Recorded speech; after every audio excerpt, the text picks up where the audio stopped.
Look, when we're looking at nootropics or chemicals that can give us energy, there's a lot of things that at least you should have prerequisites regarding, like the compound. First of all, obviously efficacy, but secondly, like, are there health benefits to it? Is it not just stimulating you in a way which is like sustainable, but are there health benefits? Is it an antioxidant? Is it anti-inflammatory? Does it like help your brain long term? This is why chemicals like Alcar or acetyl L-carnitine are like really, really cool, because it does a lot of great things. So generally, like, looking at a nootropic, you want it to have energy producing compounds and cognitive enhancing compounds, but also health benefits. You want it to last long, you want it to be predictably potent, and you want to generally be able to take it kind of when you want, like when you just need that extra energy and brain performance. You want to be able to just throw a capsule down of a given nootropic and have it work. And that is why, like, just more and more, I've come to understand that even though I like modafinil, I like Alcar, I like all the racetams, I like bromantine, these days my favorite stimulant nootropic is Teacrine. Not just because of the stimulant energy, but the anti-inflammatory effects, the antioxidant effects, and all the other beneficial health effects that this compound is able to exert over human physiology. And we're going to get into it, boys.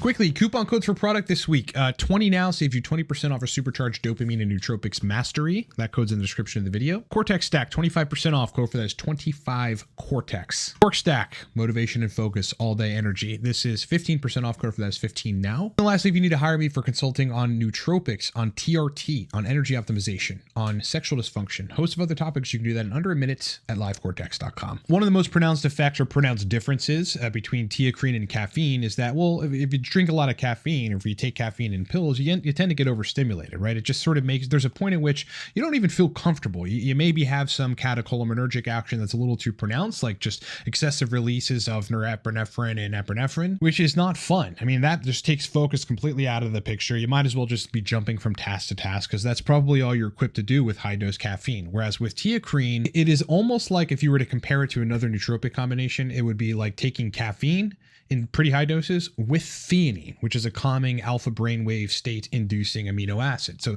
the two of them together induces this calm state with also extra energy. Teacrine kind of does both of those things, right? You get that calmness, so you don't get this over potent stimulation where you're sort of jittery and you feel a little too maybe adrenaline-like. You actually feel clean, cool, calm stimulation that is sustainable and good for a few hours. That allows you to have high energy output, but at the same time, it really doesn't crank you up to the point where you feel physically uncomfortable, which caffeine can do past a certain dose. Now, this is relatively new. I mean, this has come on the scene. It's been on the scene for years, but it's not like caffeine in that we've been taking it or we've known about it forever. And in fact, we just started somewhat recently, and we'll call it the last 5 years, having the ability to extract this particular chemical from the Kucha tea plant. Now, look, all methylxanthines, which Teacrine is and caffeine is and theobromine is, they all have somewhat similar effects on the central nervous system. They've got catecholaminergic effects, which is, again, releasing dopamine, noradrenaline, and adrenaline. They've got vasoconstrictive effects. They've got cardiorespiratory stimulation effects, coronary dilation, diuresis, which means you're going to urinate a little more than you typically do. The same is true for caffeine. And obviously central nervous system stimulation, in this case via antagonism of the A2A receptors, which are the same receptors that caffeine blocks.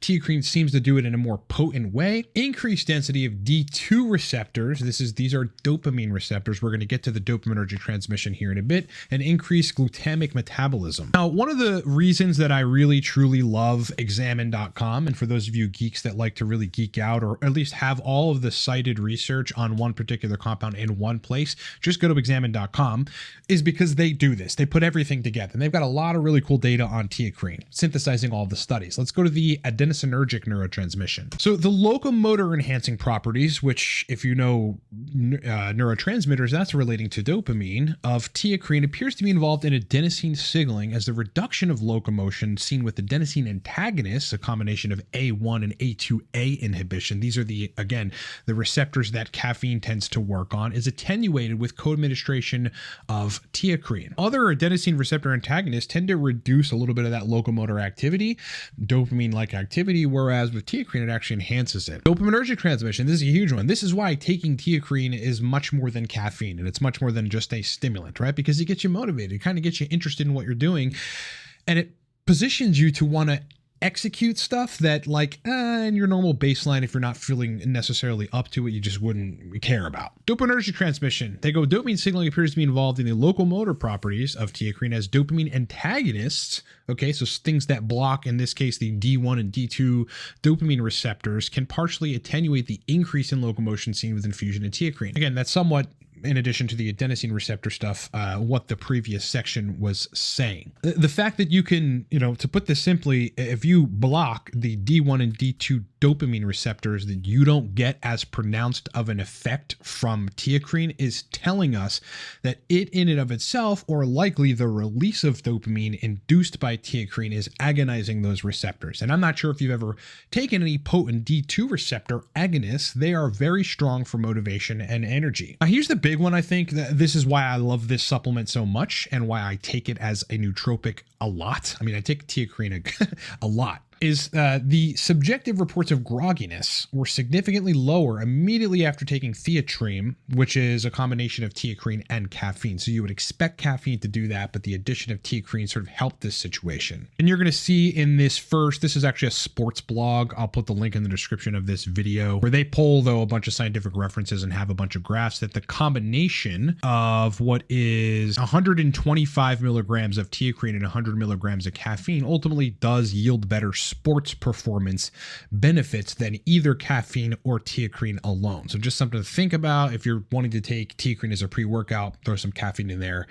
Be on your way. This is a study on teacrine in and of itself, right? It's just this long exhaustive paper where they show a lot of the beneficial bioactive components of it. And there's a lot of health benefits to it. Again, as I said in the beginning, if you're wanting to find a nootropic that's good, you also want to try, if you can, to identify one that improves brain performance, but that's also good for your body. That is, because there's a lot of things that can improve brain performance, not necessarily good for you. So teacrine is an antioxidant as well, right? Scavenging free radicals. And there's different facets of antioxidant activity that teacrine has. In this section, it was able to repress myocardial fibrosis and apoptosis after myocardial infarction. So after rats, or mice in this case, had a heart attack, teacrine was able to repress fibrosis of essentially the heart muscle. This is really awesome. It's got anti-inflammatory effects. Teacrine significantly inhibited the ear edema produced by xylene and hinpaw edema induced by A-carrageenan. Probably the most pronounced anti-inflammatory effect for those of you geeks on this is that it reduced hepatic, so liver mRNA levels of inflammatory mediators, lots of them, like interleukin 6,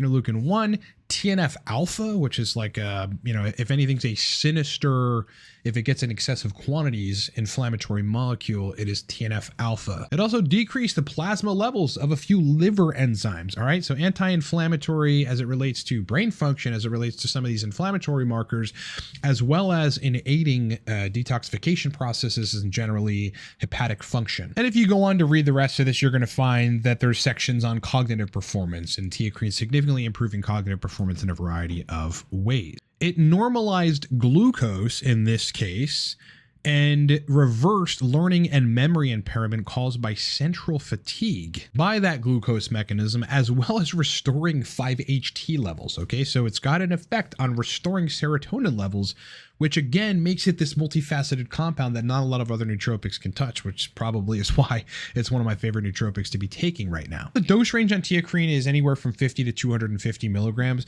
The interesting thing about it is you really don't have to be potently concerned about overdoing it, right? So if you run 200 because you just want that extra energy and you really want to see what this chemical is about, it is unlikely to cause you to have serious negative side effects like potent overstimulation or the inability to focus, which is what happens if a stimulant nootropic is dosed in too high quantities. You'll lose the ability to sit on task. You kind of just want to jump around. You become ADHD essentially. I like to dose between 100 and 175 milligrams. I'll go up to 200 if I had a very terrible night's sleep and I've got 4 hours of work to do and I really just kind of need to amp up the brain. As a pre-workout, I dose a pure 150, and even 150, I go to the gym and I absolutely notice it. I stay longer. I push harder. Like I'm pushing more hypertrophy just from having teacrine in my regimen that day. The stuff stacks incredibly well with other stimulants, and particularly the racetam group of nootropic chemicals, whether it is piracetam, aniracetam, oxiracetam, or phenylpiracetam. Teacrine tends to add the extra energy benefit and that kind of brain endurance, the cognitive endurance aspect, which is useful for doing 3 to 4 to 5 hours of consistent work, to what is in the cases of these other compounds, cholinergic receptor activation, acetylcholine mediated optimizations of brain function, and thus memory and focus and verbal fluency. So you got two different facets of brain function, both the functional part and the energy part, when you stack teacrine with racetams. All these additional effects besides just stimulating you is why these days, again, besides Alcar, besides bromontane, look, I love modafinil. There's a lot of compounds that I like. Right now, teacrine is my favorite stimulant. The greatest part about it is really not hard to get, right? Nootropics Source has it. There's various places. You can get stuff on Amazon. You can get raw teacrine powder on Amazon and have endless amounts of teacrine for a long, long time, which in most cases for a lot of people will settle your brain function issues. This is why it is up there with my top 10. And right now it's my favorite stimulant. All right, guys, again, coupon codes on two very important, highly effective, informationally dense courses, Supercharged Dopamine and Nootropics Mastery. If you want to hack dopamine at the highest level, get the dopamine course. If you want to learn nootropics stacks that are targeted for certain brain states, get Nootropics Mastery. Code for that is 20 now, 20% off. Cortex stack, 25% off. Code for that is 25 Cortex. This is high level stimulant energy that lasts, that makes you productive and gives your brain power. Torque stack has teacrine in it, okay? This is one of the reasons it's so potent, in addition to some of the other synergistic compounds in there. Motivation, focus for a long period of time. I mean, this is one of the most purchased nootropics on the web for a reason. 15% off, code is 15 now. Coaching, look, I am on busy season, so I am very busy, but if you need to get in, I still have slots. We do TRT protocol optimization consulting, nootropic regimen formulation consulting. I have a bunch of different specialties. You can analyze them and see what's best for you and hire me in under a minute at livecortex.com. All right, boys, it has been an absolute pleasure hanging out with you. Like the video if you liked it. I'd really appreciate it. That's free to do, and it makes a huge difference on whether or not YouTube shows our videos to other people, which we definitely want. Dislike the video if you disliked it. All good. Thanks, though, bucko. Sub to the channel because you were going to love the scientific breakdowns, the nootropic discussion, the discussion on TRT and hormone optimization. Kick ass, rock on. Enjoy the rest of your day, and I'll talk to you guys on the next one.